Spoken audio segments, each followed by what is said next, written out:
না জিয়ার জন্ম বাংলাদেশে, না খালেদা জিয়ার জন্ম বাংলাদেশে, কারো জন্মই না। এরশাদও তো কুচকুচ বিহারি, তারও জন্ম হচ্ছে কুচবিহারে। একমাত্র আমার বাবাও ছিলেন এই দেশের, আমিও এই মাটিতে জন্ম, কাজে এই মাটির টান আলাদা। আমি খুব দ্রুত যাব, সামনের সপ্তাহে আমি চলে যেতে চাচ্ছি।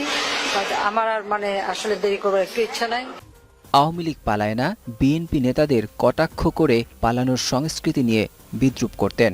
কিন্তু ভাগ্যের কি নির্মম পরিহাস। উন্নয়নের নামে দেশকে ভারতের হাতে তুলে দিয়ে খুন গুমকে বৈধতা দিয়ে শেখ হাসিনা 2041 সাল নাগাদ ক্ষমতায় থাকার দিবাস্বপ্ন দেখেছিলেন।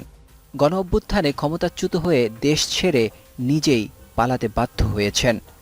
হাসিনা দম্ভ ভরে প্রায়শই বলতেন আওয়ামী লীগ কখনো পালায় না, অথচ তিনি সবার আগেই পালিয়েছেন।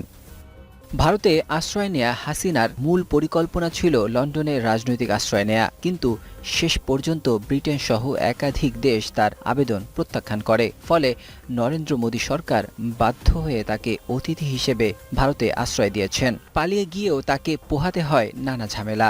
আল Jazeera, BBC, New York Times সহ দেশি বিদেশি গণমাধ্যমের প্রতিবেদনে উঠে আসে হাসিনার পালায়নের খবর। সেই সাথে ফলো আপ দিয়ে রাখে হাসিনা শেষ পর্যন্ত কোথায় আশ্রয় পায়।